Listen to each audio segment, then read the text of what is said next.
All right, guys, I know I'm a little bit late to the party, but let's talk about Wicked. So this is going to be a non-spoiler slash spoiler review for Wicked, and I guess it's officially Wicked Part 1 because Part 2 will be coming out next year. So if you have not seen Wicked Part 1, don't worry about that. We will be talking about the film in non-spoilery detail in the beginning parts of the segment, and then we'll be talking about spoilers later on. So I'll give a clear delineation when the spoilers will begin. But guys, I know, I'm a little bit late. I want to explain just briefly why I'm reviewing Wicked a week later than Gladiator 2 because I know they came out on the same day. Basically, I was going to watch Wicked or Gladiator first, and then I was going to watch the other one a week later, and it just came down to a decision based on the people that I was watching it with, and so we decided to watch Wicked together. It just seemed like a more, a better film to watch with the people that I was going to watch it with, and yeah, turned out it was great. It was awesome, and we'll get into that later. But I saw Gladiator 2 on my own a week earlier, and then I watched Wicked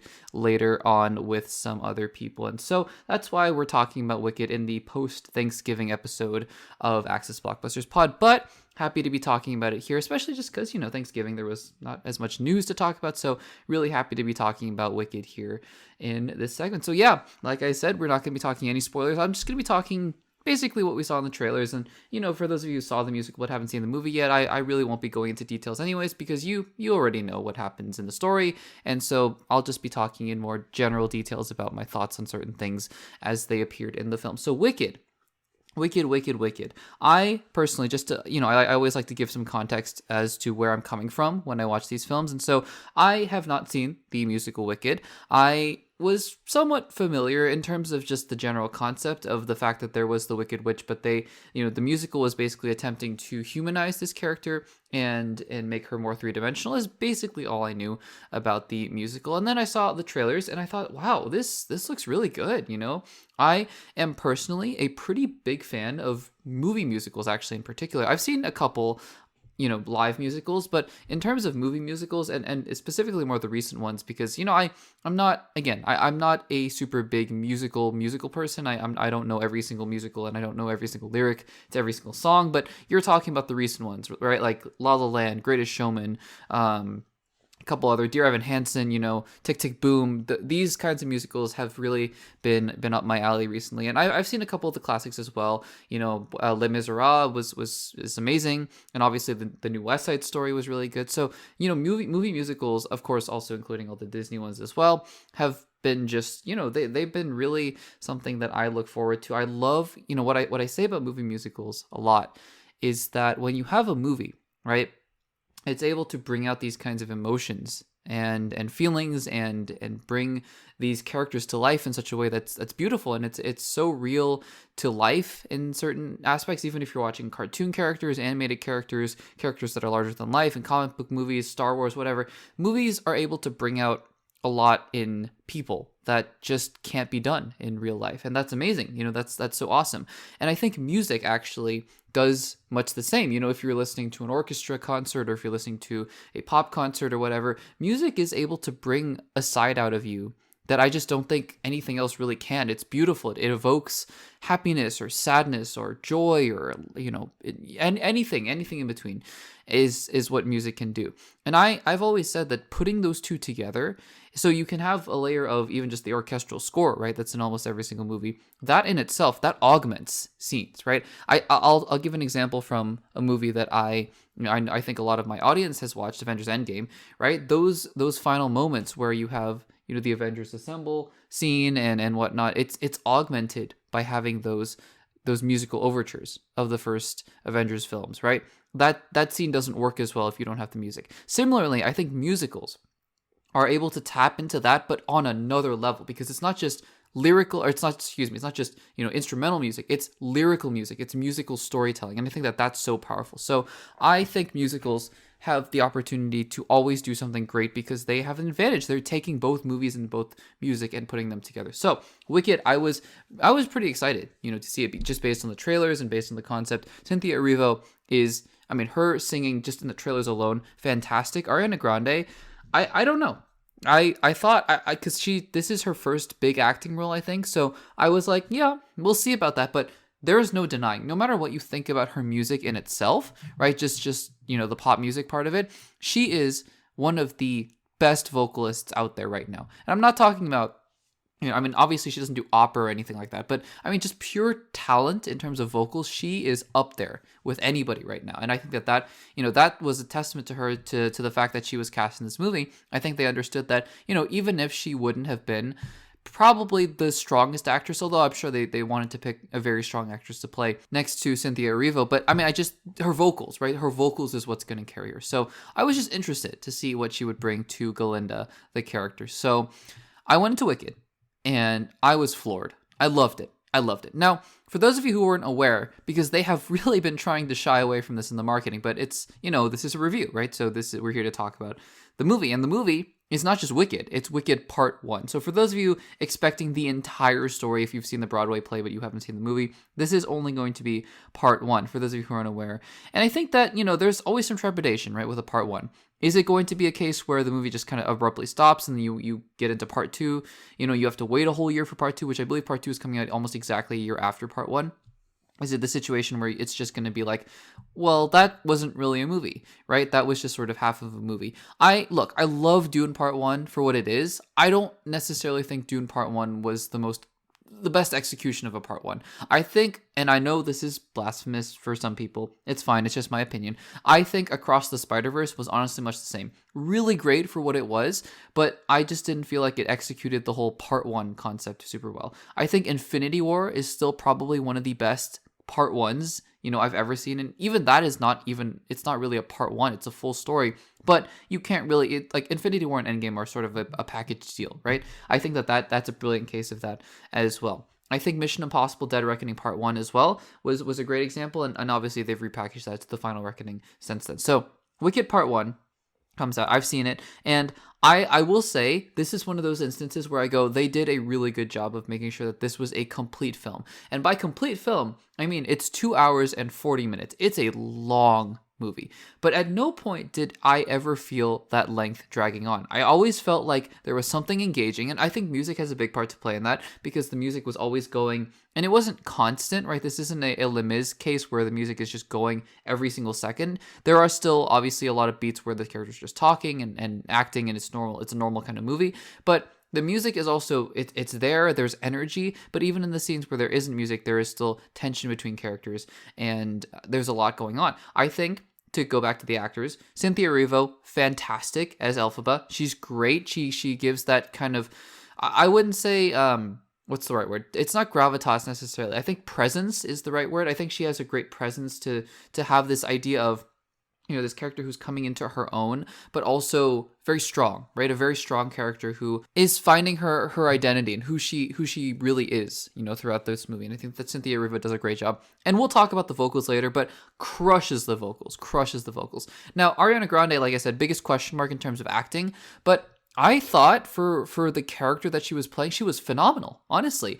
I don't think Ariana Grande is, and maybe eventually, maybe if this is where she wants to go in her career, great in terms of acting, but I don't think she can pull off something like a major drama piece where she is, having to carry the emotional brunt and weight of something like, a Marriage Story, for example, like a Scarlett Johansson's role in Marriage Story. I don't think she's quite there yet, but for the role that she was given, Galinda was a perfect character for her.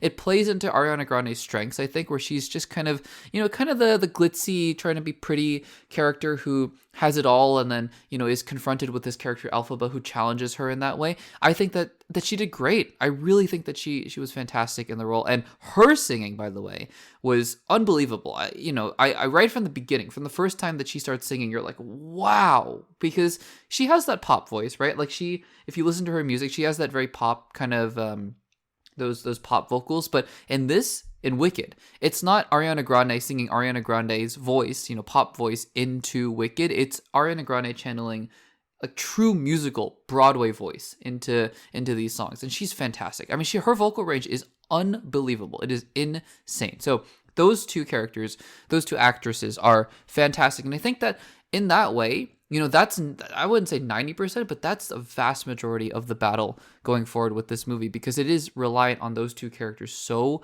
heavily, and having those two actresses be such a strong part right, play such a pivotal role in the film is it goes a long way into making this movie what it is. The supporting cast, and not to spoil anything, I'm sure you've seen the trailers, but I won't spoil anything, but just to say that there are some really fun other supporting characters in there as well who have pretty significant roles, and some have more minor roles, but they're also really fun. I also think one of the things that this movie does incredibly well is the costume design, the set design, the production design. I mean, I cannot imagine that this film will not at least get nominated for, those production design and set design Oscars. And then I wouldn't even be surprised if it wins a bunch of them as well. Because, I mean, the sets, Oz and Emerald City, and the school that they go to, it's all fantastic. And, just it makes the world feel so real, even though a lot of it is very stylized. It's not like it's it's not like Andor, for example, where it's the lived in part of Star Wars. It feels very stylized, but in a way in which you feel so immersed in this version of Oz and of the Emerald City, and of everything that's going on in there as well. I think in terms of also the story, there's a lot going on in here. And again, as someone who hasn't seen the musical and just knew the basic premise, I was surprised, honestly, at a lot of the commentary that was going on here. There's the basic commentary of trying to make a character like the Wicked Witch of the West more relatable and more sympathetic and more dimensional, having multifaceted characters, right? I think that that's the basic premise, that I wasn't surprised that was what was going on. But there's a lot of commentary as well about, I think, just, not to go into too much detail for those of you who haven't seen it, but, about being different and about being marginalized and about, what to do in a society that really doesn't favor people who are in more unfortunate circumstances from birth, and from things that happen to them, and sort of the guilt that comes with that. I think a lot of that is great, honestly. The movie is deep. It has those moments where you think about it, and I think that's really amazing, And speaking of amazing, I can't go further without talking about the musical numbers. I mean, still, because I'm somebody who listens to, or who watches movie musicals and then immediately adds songs to a playlist that I have going for movie soundtracks, and I need to kind of marinate in it and digest and re-listen to the soundtrack and figure out what songs I want to add. But I mean, for those of you who have seen Wicked, for those of you who haven't, Defying Gravity is, I mean, it was probably one of the best 10 minutes of movie anything that I've seen this year. That whole section of Defying Gravity, it's incredible. For those of you who have seen the Broadway musical, you'll know why. I mean, probably because I'm sure it's just as powerful in the Broadway musical, but in this movie, Defying Gravity was just wow. I mean, wow. Every single thing about that sequence was just wow. And guys, I mean, I think that if you don't like musicals, I mean, this is probably not the movie for you, because it is very, very solidly a movie musical. It's not like Joker 2, for example, where quality, quote unquote quality aside, it wasn't really a musical. It had musical numbers in it. This is a musical, so I don't know. I mean, if you're just opposed to movie musicals in general, I guess this isn't the movie for you. But in terms of, everyone else who is either on the fence about movie musicals or can tolerate that, to people who love movie musicals like myself, this is just fantastic. It's phenomenal. The story is strong. The characters are really strong. I mean, I think the characters themselves are the backbone of this movie, and having it go, in a direction where I'm so excited to see Wicked Part 2. I can't believe it's a whole year away. As soon as the movie ended, I was like, I need to see Part 2. I need to see Part 2. I can't believe it's a whole year away. Wicked Part 2 might have immediately jumped to one of my most anticipated movies of 2025 just by seeing Wicked Part 1. It's incredible. I'm so excited about Part 2. But the story is strong, the characters are strong, the music is amazing, the singing is out of this world. It's fantastic. And I just think that this is a story that, a lot of people can find themselves attached to, It's not just a story about, princesses and princes and witches and, magic. It's not just about that aspect of it. It's about a lot more. I think you'll find a lot of relatable aspects to it, a lot of commentary on the real world that I think is very poignant and very, very interesting. So even if you're not someone who thinks they'll enjoy something like Wicked, I would totally recommend giving it a try.